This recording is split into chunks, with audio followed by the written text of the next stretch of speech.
Good morning, you lovely lot. Happy Friday.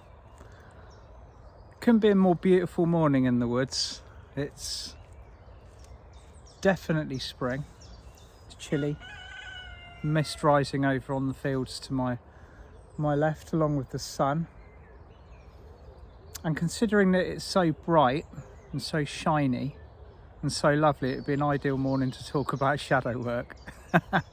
So, many of you tuning in, and I do mean many of you, will be well versed with the concept of shadow work, what it means,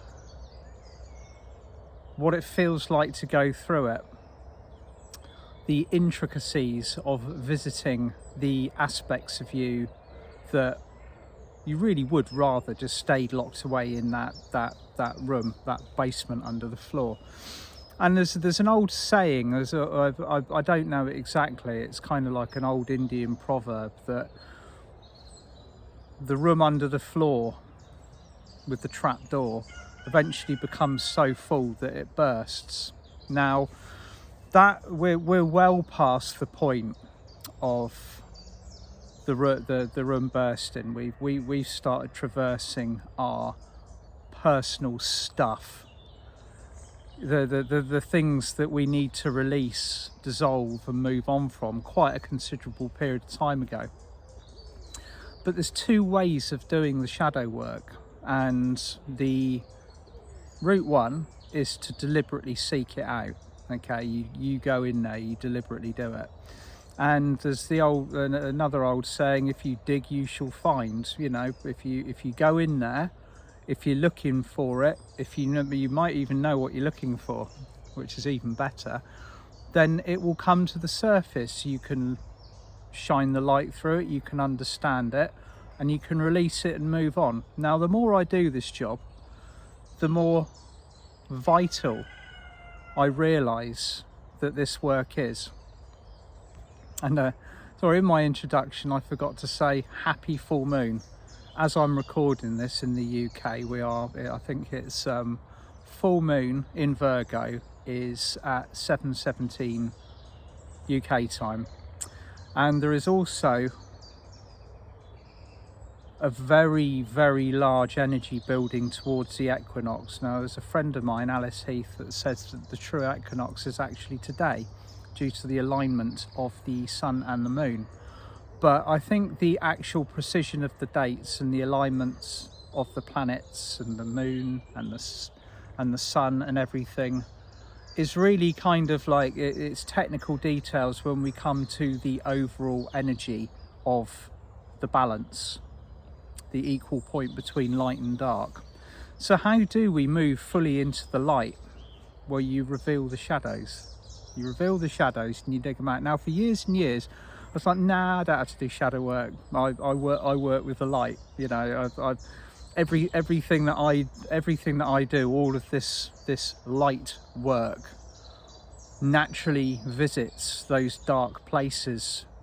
Maybe in my sleep, maybe in the kind of shadow realms, being sent off on kind of nighttime pseudo military missions to kind of raid the astral and kind of like bring it back up a few notches of vibration.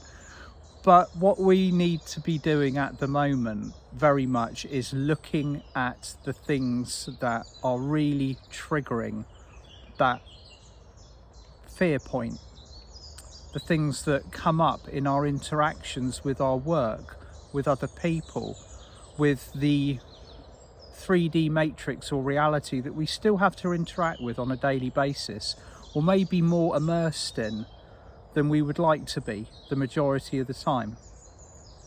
All of this is currently visiting the shadow aspects because we are moving into the light.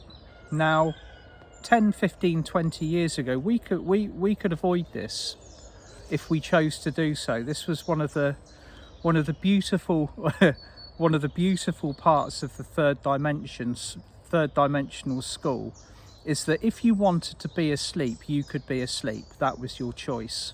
Okay, that was all part of the learning process. You could have your incarnation on planet Earth, you could sail through it, And you could completely ignore all of your agreements on your soul contract if you wish to do so, because that is the choice that you are given when you come down to earth. You have the opportunity to go one way or the other, polarity, and you are given the responsibility to choose what you are going to engage in, whether you engage with that with a partial effect of the programming that you have within you, or whether it is simply an active choice. No, I'm down here now, I'm doing this, and I don't want to engage in that. Well, those days are kind of over. If we're living on planet Earth at this moment, which we are, because you're listening to me in real time, then the choices that we have been given, or the choices that we have made prior coming down to this planet, are very much more kind of being honoured as a matter of course, rather than being a decision or a choice, because the vibration is rising. Now, the further that we move away from third dimensional consciousness, and the closer that we move to fifth dimensional consciousness, and some of you might already be aware of this, the choices that we had previously are very slowly and very subtly, over a longish period of time, dissipating. And by that, I use the kind of the overall description of free will in the fifth dimension.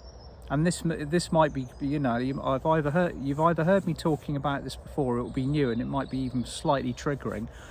When we move fully into a heart-centered consciousness, when we have moved from 3D to 5D, when we have established that unity I am consciousness, free will not mean to us what it maybe does at the moment, or what it did 10 or 20 years ago.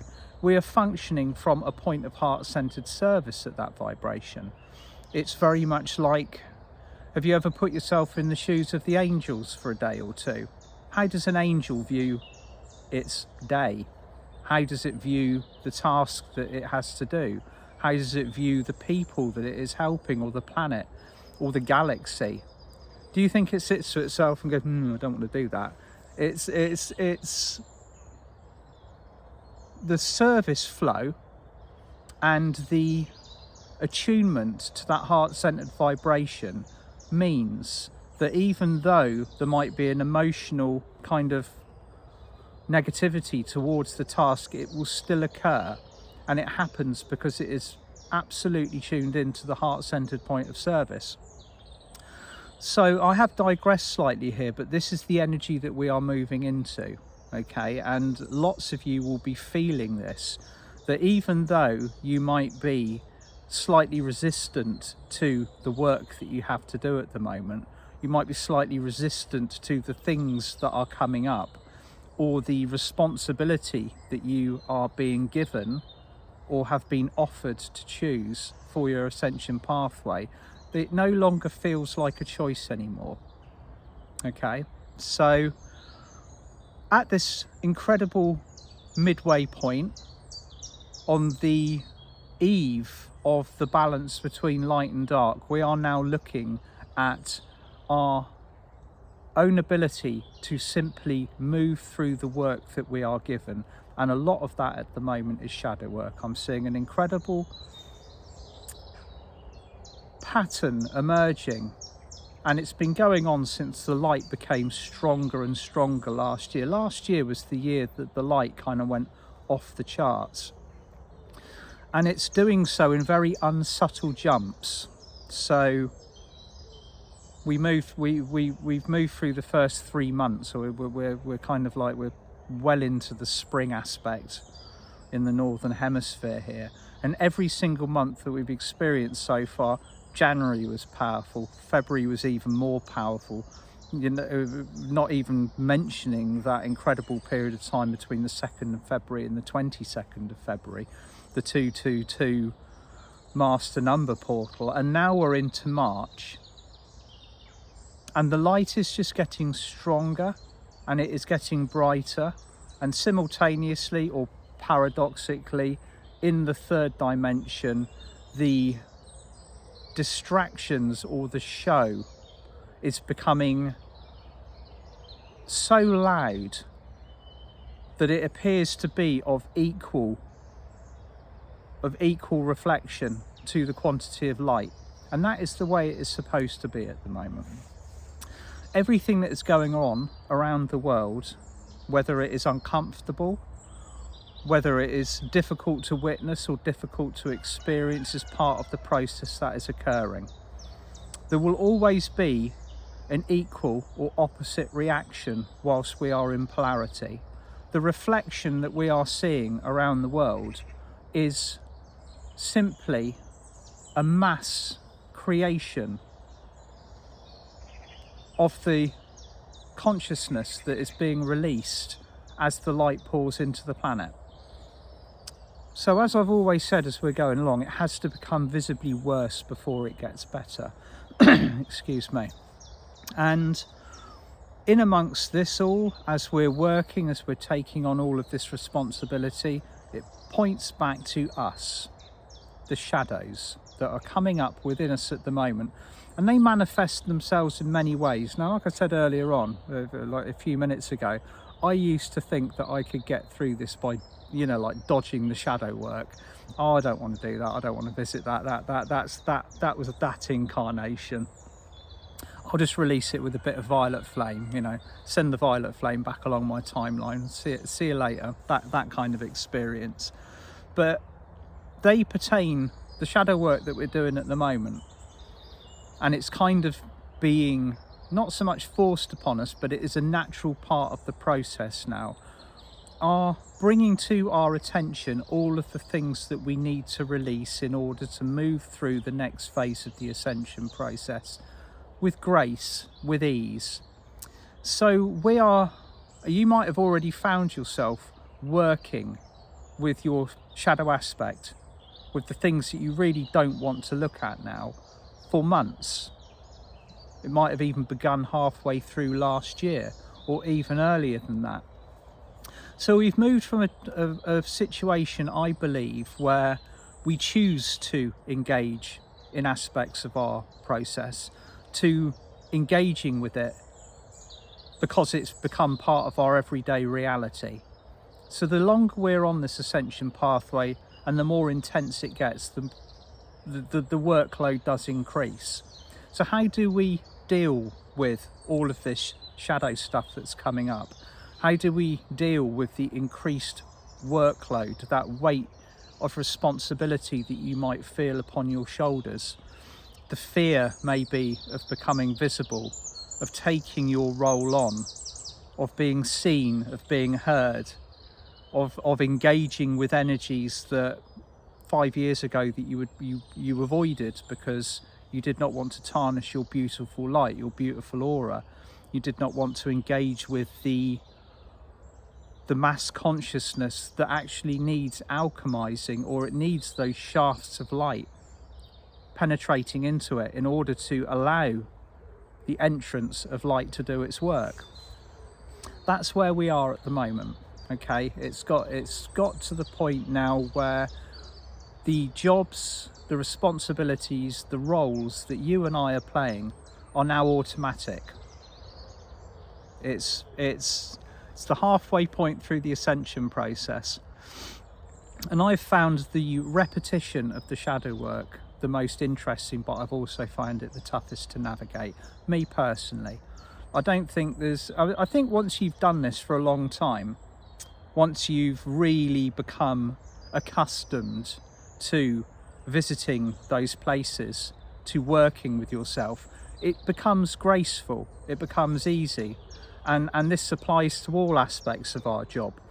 And even if I might, dare to say, it becomes like, a little bit on the addictive side. Like maybe you kind of go through your days occasionally thinking, my ascension process feels a little bit easy at the moment. I think I might add some shadow work to it. And because we are complex creatures, and we will always be complex creatures on the ascension pathway as human beings. Once you have navigated or traversed the ego, then you will always have that ego. or a shadow of the ego or an aspect of the ego. Even the ascended masters serving the intergalactic council will all have an aspect of their ego still to this day as I'm speaking, because they served on planet Earth. Okay, anybody who works on the intergalactic council or on the Earth Council has had to have had a modicum of Earth experience in order to be able to make decisions for us down here as we're operating. It goes without saying, and I know many of you out there will also have got guides or angels or others who work with your team who might not have had Earth experience, and they can be quite difficult taskmasters because they don't really understand the complexities of a third dimension, a physical existence. Okay, it's very easy from the higher realms to, oh look, let's give them something more to do, you know, like because time doesn't exist, the inability to manifest instantly doesn't exist. All of these problems that we encounter on a physical everyday level, they don't exist from a higher perspective. They can see the whole picture simultaneously, all of the potential results, the outcomes, the ins and the outs of the energy, everything like that seems very, very much visible, a lot more easy from the higher realms. So it's very easy to forget just how complicated it can be once you're down here on this planet making your way especially when you're making a jump from the third dimension to the fifth dimension in a space of 20 years. So my lovely souls, if you are being presented with shadow work at the moment, it's extremely natural. It is part of what we're going through. It might have been, you might be getting to the end of your tether a little bit with it at the moment. You might be saying, I really don't want to do any more of this. You know, it's been months now. I want an easy ride of it. Just stick with it at the moment. Okay, the planets are due to open up very soon. We're due to have an easing of the intensity of the pressure. Now, when I say this, it doesn't necessarily mean that all of a sudden, magically, all of the things that are triggering us in 3D are going to go away. Quite the opposite. It's how we react to it. It's how we engage with it. It's how we respond to it. Okay? So it's down to us, really, how easy or how hard our process is. So, shadow work is a very, very important part of our process at the moment. If anything, it's tip of the pyramid. It's top of the list. So if you are working through it, stick with it. If you're struggling, find somebody who is acquainted or knowledgeable in the shadow, in working with the shadow, and ask them for some assistance.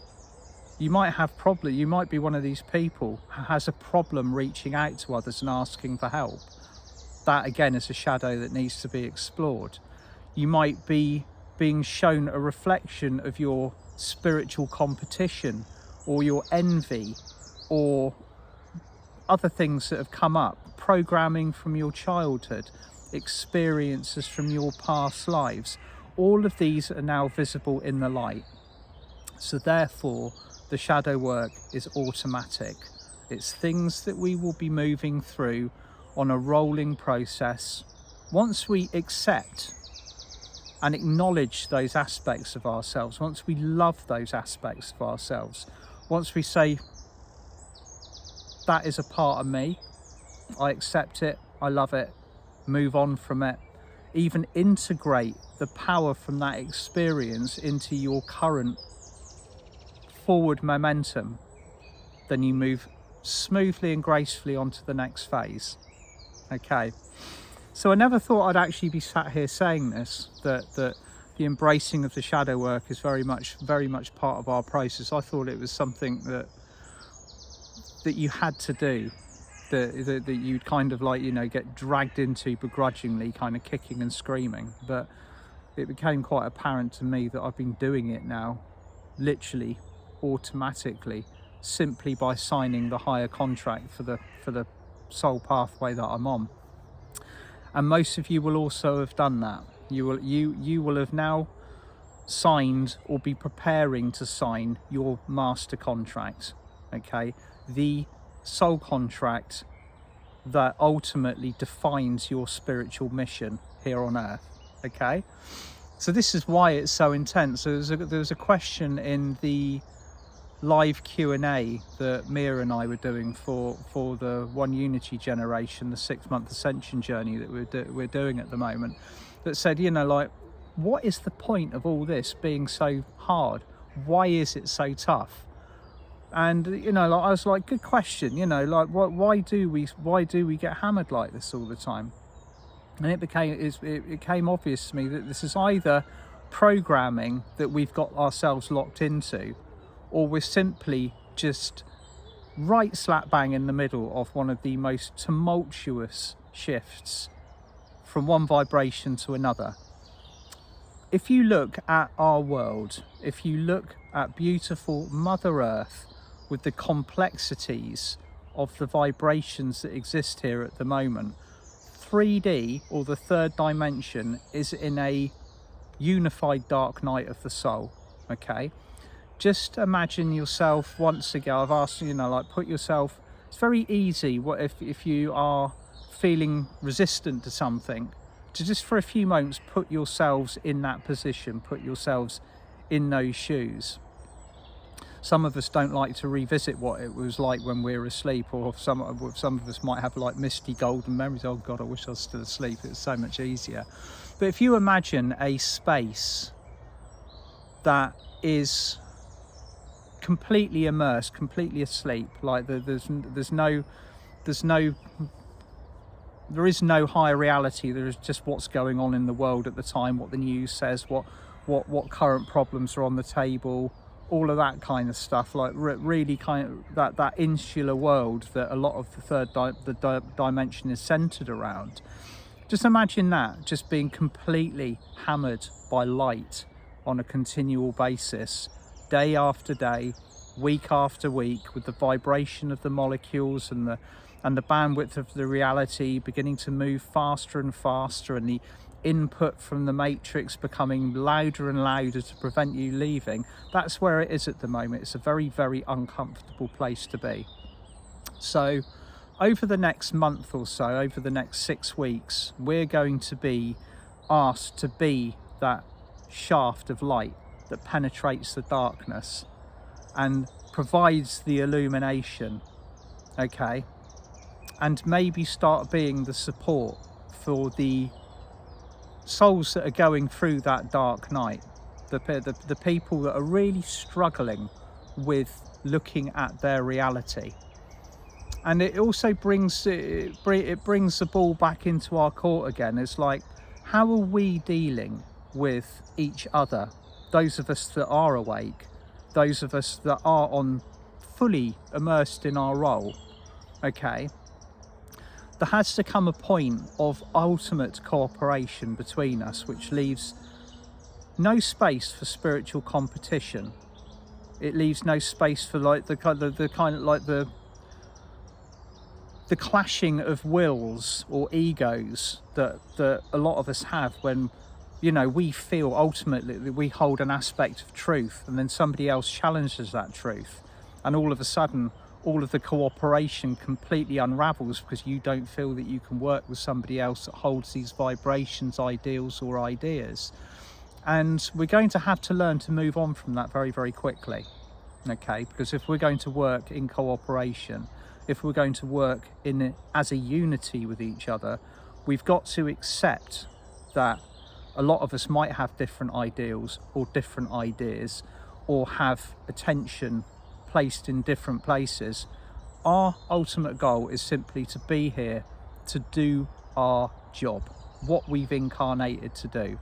And once we hold that aspect with no expectation of the people around us, then everything in the universe falls into place at a 5th dimensional vibration. Cooperation, unity, peace, acceptance, love. All of these we're going to be tested and challenged on until we can move through this with as much ease as possible, and that begins within. Okay, once we've got that peace within ourselves, once we've lit the shadows up, once we have accepted those parts of ourselves, we can then very easily accept them in others. Sending you all so much love. Happy equinox, and details of my upcoming events will be in the text underneath. I'm very excited that I'm starting the 6 months journey with Mia on Thursday. That will be the 24th of March, and the sun will have moved into Aries. So yeah, we're very, very close to it all. It's going to be a fun spring in the northern hemisphere. Have a beautiful weekend, whatever you're doing. See you soon. Bye.